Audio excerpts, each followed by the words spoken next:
Bonjour, ravi de vous retrouver sur 42 TV pour un nouveau numéro de 4 pattes et compagnie. Vous le savez, cette émission est consacrée aux animaux avec à mes côtés Thierry Servol. Bonjour, vous êtes le président de l'ADA, Association Défense des Animaux. Tout à fait, enchanté. Et exactement, vous avez tout dit. On se trouve à Saint-Chamond. Oui, Saint-Chamond, donc rue de l'Ermitage. On est sur la route qui mène à la Valla Angier. Alors l'ADA, c'est une association qui a quelques années d'existence. Alors ça a été créé en 1989, suite au constat par mes aînés, on va dire, parce que j'étais pas là à l'époque, qui ont constaté que les animaux errants de la ville de Saint-Chamond il n'y avait pas de plan pour eux, et après passer en fourrière, ils étaient souvent euthanasiés. Et donc ils ont voulu lutter contre ça, ils ont proposé à la mairie de créer un refuge pour s'occuper des animaux trouvés par la fourrière et de leur trouver une nouvelle famille. Ça, c'est un petit peu toutes les mairies qui fonctionnent comme ça. Ils sont responsables des animaux qu'ils trouvent dans les rues, des animaux errants. C'est ça. Le maire de chaque ville est responsable de la salubrité publique, pardon. Et du coup, pour le bien-être des habitants, il doit veiller à qu'il n'y ait pas d'animaux errants. Et donc, chaque animal errant dans une ville peut être confié à la mairie qui doit trouver une solution pour s'en occuper. Là, on est vraiment sur un refuge, parce qu'une association, c'est une chose, mais c'est une association qui possède un refuge. C'est ça. Alors, le refuge appartient à la mairie. On est logé par la mairie, en fait. Mais oui, on a 9 box pour chiens. On a de la place pour mettre une cinquantaine de chats. Et donc, on héberge les animaux ici jusqu'à leur trouver une famille d'adoption. Parce que c'est le but, c'est de faire adopter ces animaux, c'est les recueillir, les soigner et les faire adopter. C'est ça. Donc, exactement, on les recueille. Alors, soit parce qu'ils sont amenés par la fourrière, soit parce que des gens veulent les abandonner parce qu'ils ne peuvent plus s'en occuper. On les récupère, on va les vacciner si nécessaire, les stériliser, les soigner, comprendre un peu leur caractère, ce dont ils ont besoin, et trouver des gens qui leur correspondent et qui peuvent s'en occuper. Alors comment vous, Thierry, vous êtes retrouvé président de cette association? Alors c'est un concours de circonstances, on va dire. L'association commençait à être un petit peu vieillissante, on va dire, avec des gens d'un certain âge qui donnaient énormément de leur temps, voire tous les jours ils étaient ici. Et puis une des personnes a eu un accident, s'est cassé le genou, n'a pas pu venir, et on s'est rendu compte qu'il fallait des gens pour la remplacer, pour l'aider. Et de fil en aiguille, à d'abord nettoyer les box, ensuite faire des adoptions. Il y avait besoin de quelqu'un pour être président, je me suis présenté. Alors vous êtes dit pourquoi pas, et puis en plus vous avez bien sûr des animaux, vous aimez les animaux, c'est la condition première, c'est aimer les animaux. Oui, bien sûr. Alors c'est aimer les animaux et les gens aussi, parce que on rencontre beaucoup de gens, et le but c'est vraiment d'aider les gens qui sont démunis parce qu'ils n'arrivent plus à gérer leur animal, et ensuite aimer les animaux pour leur retrouver une vie meilleure. Voilà, c'est un peu notre but. Et oui, j'ai des animaux aussi. Oui, j'aime les animaux. Et ça m'apaise, ça m'apporte un ancrage dans la terre, on va dire. Combien de bénévoles ici à l'association? Une soixantaine. Alors, c'est très fluctuant. Il y a beaucoup de gens qui viennent, qui partent, qui arrivent, etc. Mais on a un vivier à un moment T de 60-70 bénévoles. Ce sont des bénévoles, certains vont être plus spécialisés dans l'adoption, d'autres ça va être l'entretien des box. C'est un petit peu ça? Non, c'est pas comme ça que ça se passe. Alors déjà, on a qui sont plus spécialisés dans les côtés chiens ou côtés chats. Et ensuite, en fonction des disponibilités des gens, les matins, on va nettoyer. Tous les matins, on a un planning, on nettoie. L'après-midi, c'est plus de la promenade, de la sociabilisation. Et c'est surtout les membres du conseil d'administration qui, eux, viennent et font les adoptions et valident les adoptants, etc. Quand on est arrivé avec Thierry qui réalise ce reportage, on a vu aussi des cobayes, des lapins, et c'est pas seulement des chiens, des chats, c'est d'autres animaux. Non, on prend tous les animaux. Alors, tous les animaux. Amenez-nous pas une vache. On ne saura pas où la mettre. On n'a pas la place. Mais oui, on a des lapins, on a des gerbilles de temps en temps, des octodons, enfin, ce qu'on appelle les nouveaux animaux de compagnie. Donc, les rongeurs, les petits rongeurs, etc. On en a assez régulièrement. Pas énormément, parce que c'est une compétence particulière. Il faut connaître ces animaux, il faut connaître leurs besoins. C'est pas si facile. Et on a une seule employée qui a les compétences pour les accueillir. Donc, elle peut pas se démultiplier. On va visiter vos locaux. Alors là, on se trouve dans une première partie, on le voit, des chiens, c'est la partie réservée aux chiens. C'est ça, on est devant nos 9 box, vous voyez des volets roses ou violets, je sais pas trop. Chaque volet a un box caché derrière, et on met les chiens ici. On a une allée, comme vous voyez, qui nous permet de les sortir, de nettoyer, etc. Alors, des box confortables, on le voit sur les images d'incrustation, des box chauffées avec une dalle en béton propre, protégée du froid. Oui, alors on a une zone nuit qui a un chauffage par le sol électrique, qu'on met que l'hiver évidemment. On a une zone bétonnée et on nettoie tous les matins. On désinfecte tous les matins à grande eau tous les box pour que les animaux soient dans des bonnes conditions. Et on a des bâches, des volets pour assurer la chaleur et qu'ils soient à peu près bien. Des box qui malheureusement sont tout le temps plein. L'association fonctionne à plein régime toute l'année. Oui, moi ça fait 3 ans que je suis bénévole, ça fait 1 an que je suis président.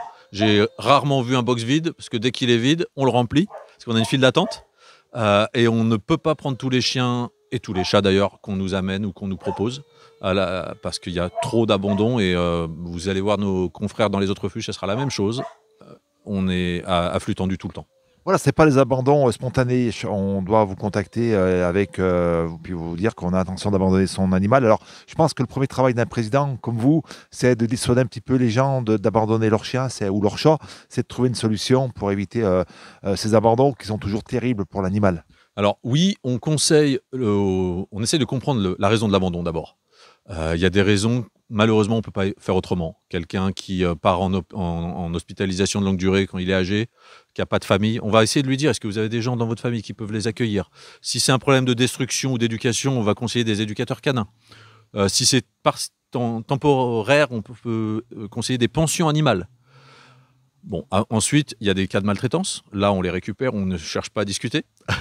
Et puis, des fois, il y a des situations qui sont assez terribles et où on se dit non, on n'a pas le choix. Il faut prendre l'animal, il faut aider ces pauvres gens. On va se déplacer. On était côté chien. On le voit au fond, un petit terrain on voit des jeunes chiens. Alors ça, c'est un petit peu pour que les chiens puissent se dégourdir les pattes, on va dire.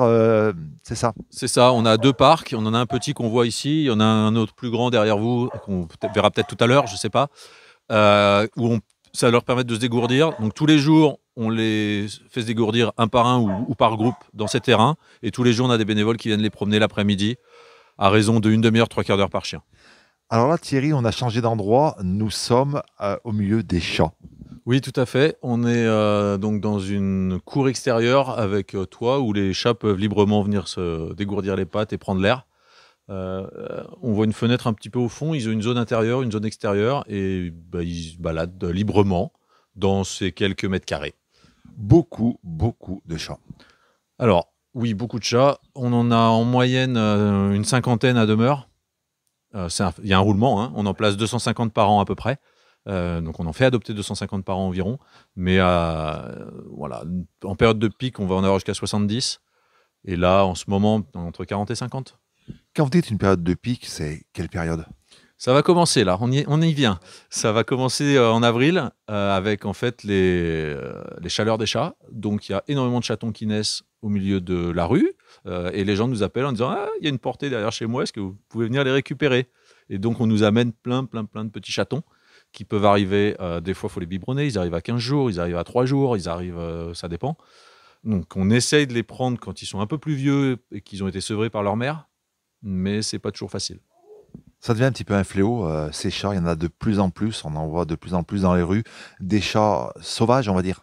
Oui, alors des chats libres, on appelle ça parce ils sont pas sauvages au départ, simplement plus personne s'en occupe. Ou alors des gens les nourrissent, mais ils appartiennent en fait à personne.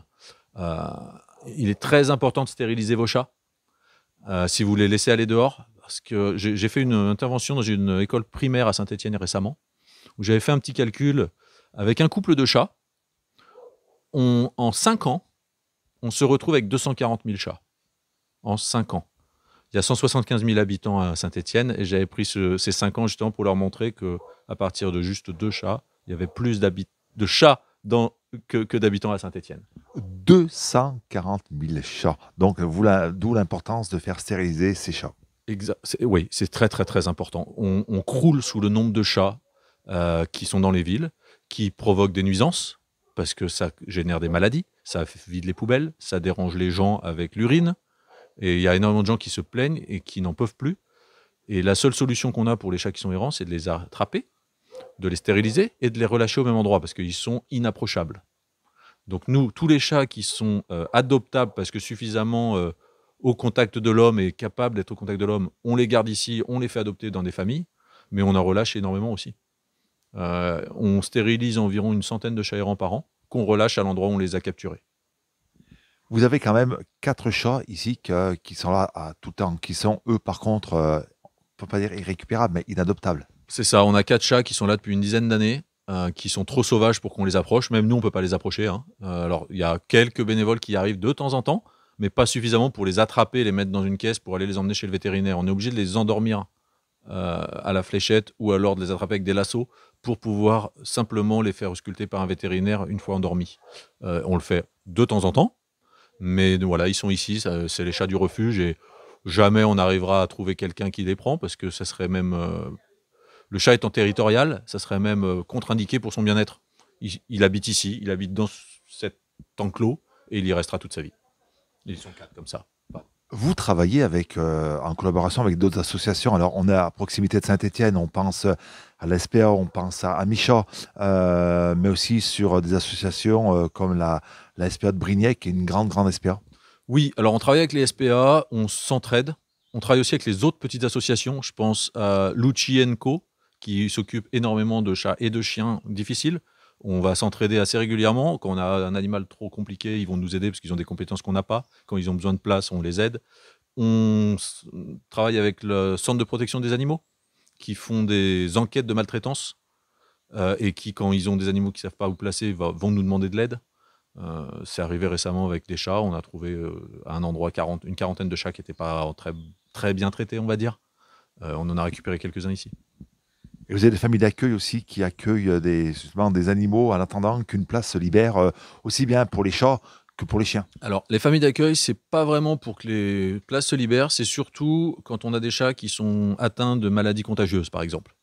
La FIV, la FELV, alors je ne vais pas vous donner le détail parce que je ne connais pas ce qui se cache derrière les initiales, mais ces chats-là sont contagieux pour les autres chats.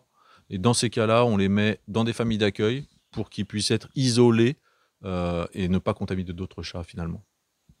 Ici, aucun animal n'est euthanasié. On euthanasie aucun animal sauf sur décision vétérinaire. Donc même un animal méchant, on ne les euthanasie pas. Il nous est arrivé d'avoir des chiens qui ont fait des dégâts sur plusieurs personnes avec des points de suture sur plusieurs personnes. On a toujours trouvé une solution. J'ai un exemple d'il y a 2 ans, un Malinois, Ralph, qui a blessé 4 bénévoles en 3 semaines, avec 7 ou 8 points de suture à chaque fois, avec des gens qui étaient vraiment très touchés.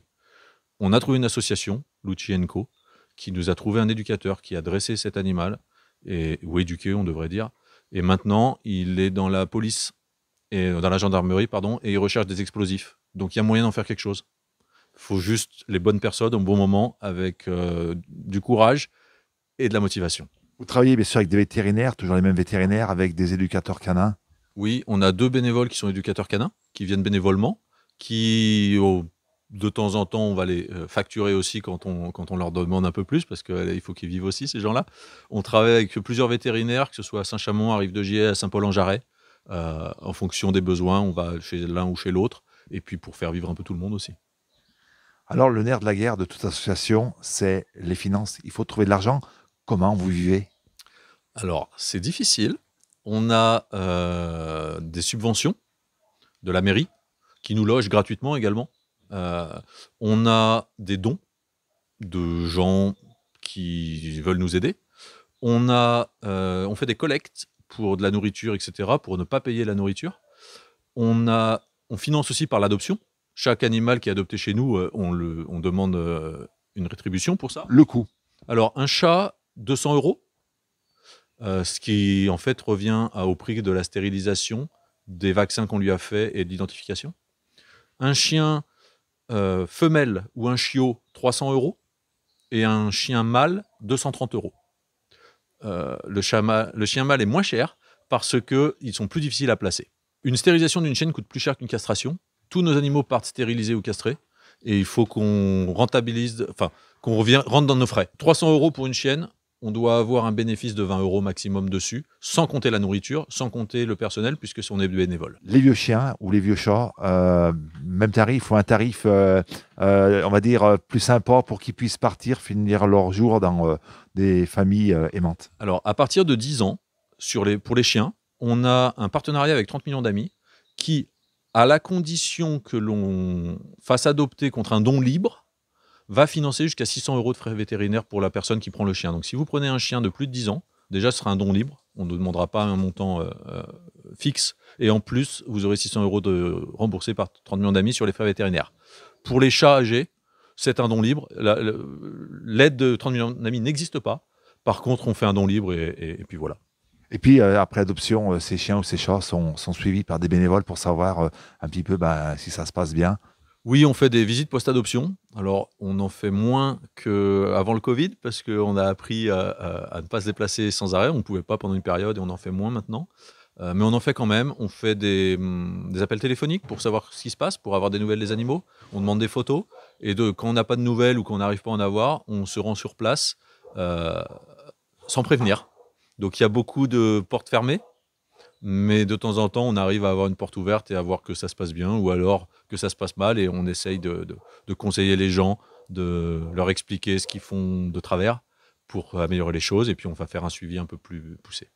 Alors là, Thierry, on se trouve un petit peu dans l'endroit où il y a beaucoup de nourriture, c'est le garde-manger, mais pas que. Oui, alors c'est en fait un container qui est mis à disposition par la mairie également pour stocker un petit peu tout ce qu'on a. Donc on a beaucoup de dons. Des dons de croquettes qui nous permettent de nourrir nos animaux, des dons de vêtements. Là, typiquement, c'est une cessation d'activité. La dame nous a fait don de tout son stock invendu. On a de la litière. On consomme énormément de litière pour les chats. On est toujours preneur de litière. N'hésitez pas à nous en amener. Donc des manteaux que vous vendez, ça permet aussi de récupérer un petit peu d'argent pour investir pour les animaux qui sont présents ici. Oui, on arrive à vendre des colliers, un peu de tout. On arrive à 10 000 € par an à peu près de gains grâce à ça. C'est uniquement des choses qu'on nous a données. On n'achète rien. Notre coût majeur reste le vétérinaire. Donc si on peut concentrer tous les dons qu'on a pour payer les vétérinaires et ensuite avoir tout le reste gratuitement, eh ben on s'en sort que mieux, quoi. Et puis même des bénévoles qui ont fabriqué pour les chats des abris, ça aussi c'est important. Vous avez du bois, vous avez des mains en or, venez fabriquer des abris pour les chats. Oui, on a fait un appel il y a quelques mois parce qu'on manquait de